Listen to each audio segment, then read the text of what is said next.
ជំរាបសួរប្រិយមិត្តជាទីរាប់អានបាទថ្ងៃនេះព័ត៌មានថ្មីទៀតហើយតកតងនឹងគ្រឿងសម្លេងដែលជនជាតិថៃមួយក្រុមដែលជាជនជាតិជ្រុលនិយមណាបានដឹកឡានមកទៀតហើយហើយគ្រឿងសម្លេងហ្នឹងក្នុងបឡានហ្នឹងមានចំនួន40ណា40មីក្រូដែលធំហ្នឹងហើយឃើញណាបឡានហ្នឹងគឺមានច្រើនណាគឺដឹកយកមកទៀតហើយអញ្ចឹងបងប្អូនខ្មែរដែលនៅតាមបណ្ដោយព្រំដែនដូចជាស្រុកនងច័ន្ទនេះជាដើមនោះសូមមានការប្រុងប្រយ័ត្នឲ្យមែនតែនពីព្រោះការដែលបើកសម្លេងហ្នឹងគឺវារំខានណារំខានដល់ក្មេងៗរំខានដល់ចាស់ហ្នឹងហើយគឺប៉ះពាល់ទៅដល់សុខភាពនេះហើយដែលចោលឈ្លានពានដែលសៀមវាមានគំនិតឈ្លានពានខ្មែរមិនអស់មិនហើយរលរឿងមិនអស់មិនហើយ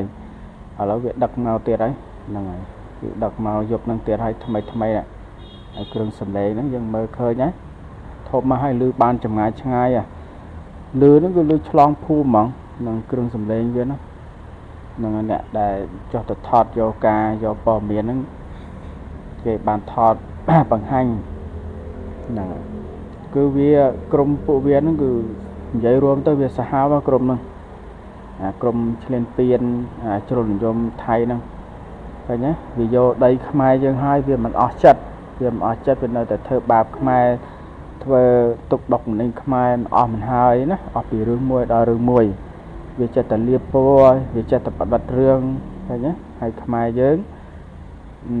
អត់ទេយើងនៅស្ងៀមយើងប្រើយន្តការច្បាប់អន្តរជាតិណាហ្នឹងហើយគោរពនៅបទឈប់បាញ់រក្សាភាពស្ងប់ស្ងាត់អីចឹងជាដើមហ្នឹងប៉ុន្តែថៃវាអត់គោរពទេណាវាចេះតែធ្វើតែឃើញខ្មែរយើងអត់តបវាចេះតែធ្វើឡើងទៅណារាយបលាលួឲ្យជាដើមហ្នឹងហើយគ្រប់សពបែបយ៉ាងដើម្បីឲ្យបានទឹកដីខ្មែរហ្នឹងនៅតាមបណ្ដោយព្រំដែនណាហ្នឹងឥឡូវចាប់ផ្ដើមទៅទៀតហើយហ្នឹងស្ថាបនិកអីគេស្ថាបនិកចោមផ្លឹងអីហ្នឹងក្រុមដែលដឹកអាចអីជាដើមហ្នឹងហើយឥឡូវចេញមកក្រុមថ្មីមួយទៀតហើយហ្នឹងថៃវាមានច្រើនក្រុមអញ្ចឹងបងប្អូនខ្មែរយើងមិនថាក្មេងមិនថាចាស់ទេឲ្យប្រុងប្រយ័ត្នមែនតើរក្សាសុខភាពហ្នឹងសំឡេងហ្នឹងធ្វើឲ្យប៉ះពាល់នៅសុខភាពយើងធ្ងន់ធ្ងរហ្នឹងបើយើងអត់មានឧបករណ៍ការពារឬក៏អ្វីការពារនោះទេវាធ្វើប៉ះពាល់ហើយគ្រឿងសំឡេងថៃបើកនោះដឹងស្រាប់ហើយវាលឺខ្លាំងធ្វើឲ្យយើងខ្ទរនោះតិចនិយាយរួមទៅវាប៉ះពាល់ច្រើនហ្នឹងអញ្ចឹងបានព័ត៌មានដែលវាទៅយកថ្មីវាតម្លាក់មកថ្មីហ្នឹងព័ត៌មានហ្នឹងវាដឹកទៅទៀតហើយនៅជាប់ខេត្តបន្ទាយមានជ័យហ្នឹងខេត្តស្រះកែវនោះខេត្តរបស់ថៃហើយជាប់នៅប៉ោយប៉ែតបន្ទាយមានជ័យជាដើមហ្នឹងឃើញវាបង្ហាញនៅឧបករណ៍របស់វាឃើញថាឧបករណ៍វាលឺខ្លាំងលឺផ្អើលសัตว์ផ្អើលនៅឋានទាំង3ហ្នឹងឧបករណ៍វានិយាយចឹងឧបករណ៍ទំនើបមេក្រូពងអំឡវាហ្នឹងគឺទំនើបលឺខ្លាំងវាថាខ្មែរយើងគ្មានឧបករណ៍ណាល្អដូចវាទេ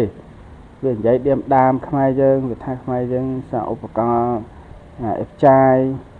ឧបករណ៍ហ្នឹងគ្មានលឺគ្មានអីទេបើកលឺមិនដល់ប្រទេសវាទេនឹងឧបករណ៍នោះវានិយាយចឹងឃើញមើលរូបភាពមើលវីដេអូឃើញវាបង្ហាញឃើញក្នុងម៉ាឡានហ្នឹង40មួយខាងនិយាយរួមមួយខាង40មួយខាង40ចឹងបាញ់មកតម្រង់មកខ្មែរយើងតែម្ដងគឺទៅអានេះចិត្តវានឹងសាងពីអីទេគឺទៅហ្នឹងហើយចិត្តវានឹងសាងពីអីទៅវាអាក្រក់ជួជាតិហ្នឹងហើយនៅដីខ្មែរហើយយកដីខ្មែរនៅធ្វើបាបខ្មែរទៀតអញ្ចឹងបានទេវតាបារាមុខហើយវាអត់ភ្ញាក់ខ្លួនទេអាហ្នឹងណាវាអត់ភ្ញាក់ខ្លួនគេហៅថាកំពើវិញបឹងណាកំពើវិញបឹងវាអត់ដឹងគុណវានៅលើទឹកដីខ្មែរហើយវាអត់ដឹងគុណខ្មែរធ្វើបាបខ្មែរទៀតអញ្ចឹងបានទេវតាបារាមុខវា